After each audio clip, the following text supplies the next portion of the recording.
Iran, America, Israel, এই তিনটা দেশের মধ্যে যে সংগঠিত যুদ্ধ, এই যুদ্ধ মুসলমানদেরকে এক কঠিন বাস্তবতার মুখোমুখি দাঁড় করিয়ে দিয়েছে। সেই পুরনো বিতর্কটা কি? সেটা হচ্ছে শিয়া এবং সুন্নি বিতর্ক। এখন আমাদের বাংলাদেশে এই বিতর্কটা এখন ছড়িয়েছে। শিয়ারা কি মুসলমান কিনা সেটা নিয়ে প্রশ্ন উত্থাপন করছেন আলেমরা। আবার শিয়ারা এই সুন্নিদেরকে মুসলমান মনে করেন কিনা সেটাও একটা বিষয়। যেহেতু আমাদের এই অঞ্চলে শিয়া মতবাদে বিশ্বাসী লোকজন সেই রকম ভাবে সরব নন, সেই বিষয়ে আমরা তেমন একটা জানতে পারি না। তবে আজকে মুসলিম উম্মার মধ্যে যে ফাটল দেখা দিয়েছে, সেই ফাটলের জন্য আমি মনে করি বহুলাংশে দায়ী হচ্ছেন আমাদের ধর্মীয় নেতারা। ধর্ম বিষয়ে আমি খুব অভিজ্ঞ কেউ না, আমি নিজে ধর্মীয় নেতাও নই।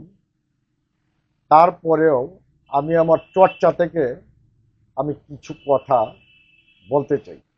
কথাগুলি হচ্ছে, এই যে শিয়ারা, আমি যতটুকু জেনেছি, তারা যে আল্লাহর কোরআন মানে, তারা আমাদের নবীকে নবী মানে,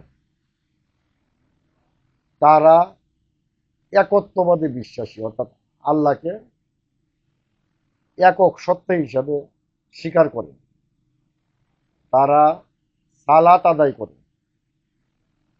তারা রোজা রাখেন, তারা হজ করেন, তারা জাকাত দেন। তাহলে এই বিষয়গুলি, ইসলামের যে মৌলিক বিষয়গুলি আছে, এই মৌলিক বিষয়গুলির মধ্যে শিয়া এবং সুন্নিরা একমত। তাহলে তাদেরকে আমরা কিভাবে অমুসলিম বলি? আরেকটি বিষয় আমরা দেখব, সেটা হচ্ছে শিয়া মতবাদের মূল ভিত্তি হচ্ছে খেলাফত বা ইমাম বিষয়ে তাদের মধ্যে সমস্যা। আমরা এরকম মনে করতে পারি, এক সাহাবীদেরকে নিয়েও তাদের মধ্যে বিতর্ক আছে। এটাও তাদের একটা আকীদাগত সমস্যা।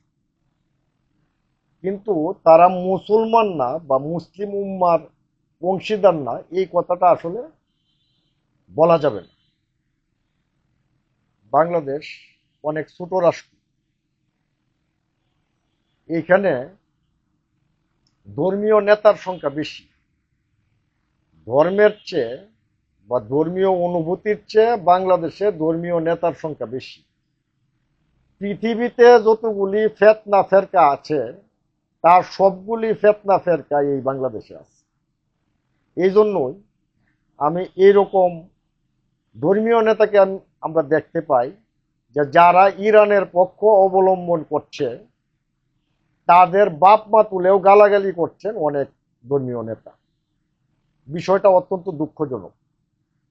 আজকে এই সমস্ত ধর্মীয় নেতাদের কারণে মুসলিম উম্মার ঐক্যের মধ্যে একটা ফাটল দেখা দিয়েছে।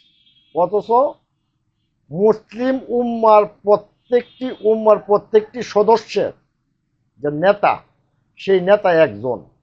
সেই নেতার নাম হচ্ছে হযরত মুহাম্মদ সাল্লাল্লাহু আলাইহি ওয়াসাল্লাম। উনার নেতৃত্বে এই উম্মা গঠন করা হয়েছে এবং ১৫০০ বছর যাবৎ প্রত্যেকটা মুসলমান তাকে নেতা মেনে আসছে। যাই হোক, একটা ছোট রাষ্ট্র বাংলাদেশ, বিশ্বের অনেক দেশেই এই বিতর্কগুলি আছে, কিন্তু আমরা সেগুলি নিয়ে চর্চা করি না। সিয়ারা যদি অমুসলিমই হইতো, তাহলে ওই যে মিশর আছে, মিশরের আল আজহার ইউনিভার্সিটিতে সেখানের ওয়েবসাইট ঘুরে দেখতে পারেন, তাদেরকে মুসলিম হিসেবে স্বীকৃতি দেওয়া হয়েছে। আবার আমরা যেভাবে চিন্তা করি, এইভাবে তারাও চিন্তা করে না। বাংলাদেশের আজকের যে রাষ্ট্রদূত আছেন, ইরানের রাষ্ট্রদূত, তিনি কিন্তু একজন সুন্নি মতাবলম্বী, আমি খবর নিয়ে জেনেছি। তাহলে শিয়া মতাবলম্বী ইরান, সে বাংলাদেশে একজন সুন্নি মতাবলম্বী রাষ্ট্রদূত নিয়োগ করলেন কেন? সেখানে নিশ্চয়ই একটা ঐক্য তাহলে আছে। আমি আরেকটু জেনেছি যে ইমাম খামিনি, আয়াতুল্লাহ আল খামিনি, শিয়া সুন্নি সকলকেই একবার ঐক্যের ডাক দিয়েছিল। তারপরে আমরা যদি আরেকটু অগ্রসর হই আলোচনায়, তাহলে আমরা দেখব যে আম্মান আম্মান শহরে 2004 সালে 500 মুসলিম নেতা, শিয়া সুন্নি মিলিয়ে 500 একত্রিত হয়েছিল। একত্রিত হয়ে এই বিভেদটাকে কাছাকাছি নিয়ে আসার জন্য বা ঐক্যবদ্ধ করার জন্য চেষ্টা করেছিল। এবং ওইখানে যে ডকুমেন্টেশনটা করা হয়েছিল সেটাকে বলা হয় আম্মান মেসেজ। আপনারা ইচ্ছা করলে দি আম্মান মেসেজ এই কথা লিখে সার্চ দিয়ে নেটে দেখতে পারেন।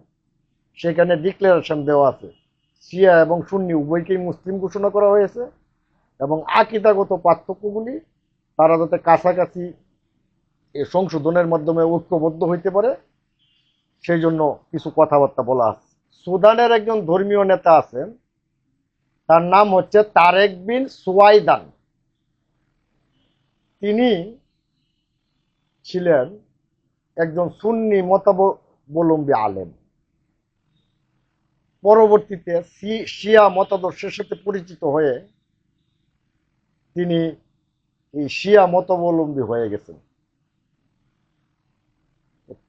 যদি এইরকমই হইতো যে শিয়ারাও মুসলিম, তাহলে এই আলেম তিনি ওই শিয়া মতাবলম্বী ধারণ করতেন না, কারণ রাষ্ট্র তাকে সেটা করতে বাধ্য করেননি। যাই হোক, আমরা দেখেন আমাদের এই দেশে অনেক বিষয় আছে যেগুলি শিয়া মতাদর্শের সাথে মিলে যায়। কিরকম মিলে যায়? ওই যে খেলাফতের যে ধারণা, তারপরে ইমামের যে ধারণা, তারপরে যে আমাদের যে সুফি ঘরানার যে অনেক বিষয় আশয় আছে, সেই বিষয় আশয়গুলি সেগুলি অনেক শিয়ারা ওইভাবেই পালন করে। তাই বলে কি সুন্নিরা শিয়া হয়ে গেছে? সুন্নিরা শিয়া হয়ে যায়নি। আমার কথা শুনে কেউ এরকম ভাববেন না যে আমি শিয়া হয়ে গেছি। আমি একজন খাঁটি সুন্নি মুসলমানের সন্তান। পারিবারিকভাবেই সুন্নি মুসলিম পরিবারে আমরা ধর্মীয় শিক্ষা গ্রহণ করেছি। পরবর্তীতে আমরা জ্ঞান অর্জনের জন্য আমরা বিভিন্ন বিষয় পাই। এখন যে বিষয়টা বলতে চাচ্ছি, শিয়াদের মধ্যে যে ইজমা কি আর সবই কিন্তু আছে।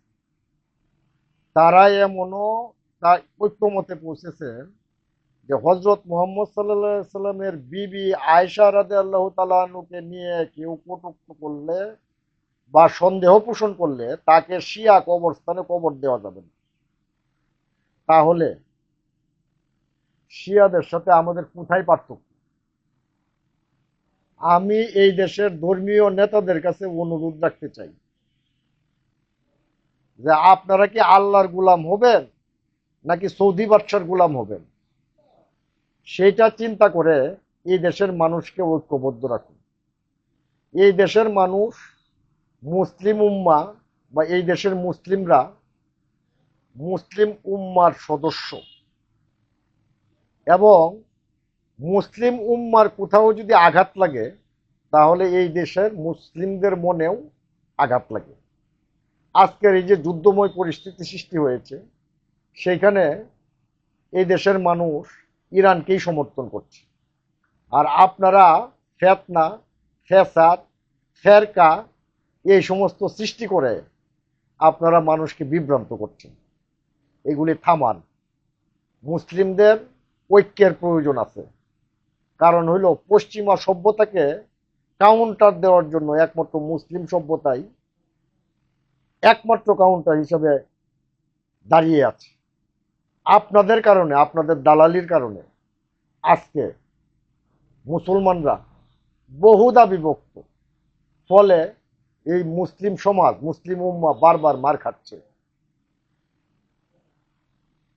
আপনাদের দায়িত্ব আছে, আপনারা ধর্মীয় নেতা, আপনাদেরকে আমরা মানি বা মানতে চাই। বিভিন্ন ধরনের তরিকা বাতলে এই ফেতনা সৃষ্টি করে মুসলমানদের ঐক্যের মধ্যে ফাটল ধরাবেন না। কারণ প্রত্যেকটা মুসলিমই এক আল্লাহ বিশ্বাস করে, প্রত্যেকটা মুসলিমই কোরআনে বিশ্বাস করে, প্রত্যেকটা মুসলিমই নবীগণের প্রতি বিশ্বাস করে, প্রত্যেকটা মুসলিমই পুনরুত্থান বিষয়ে বিশ্বাস করে, প্রত্যেকটা মুসলিমই ফেরেশতার প্রতি বিশ্বাস করে, প্রত্যেকটা মুসলিমই আল্লাহতে বিশ্বাস করে, প্রত্যেকটা মুসলিমই সাওমে বিশ্বাস করে, প্রত্যেকটা মুসলিমই হজে বিশ্বাস করে, প্রত্যেকটা মুসলিমই জাকাতে বিশ্বাস করে। তাহলে সমস্যাটা কোথায়? সমস্যা হচ্ছে আপনাদের ভিতরে। সাধারণ মুসলিম উম্মার ভিতরে কোনো সমস্যা আছে বলে আমি মনে করি না।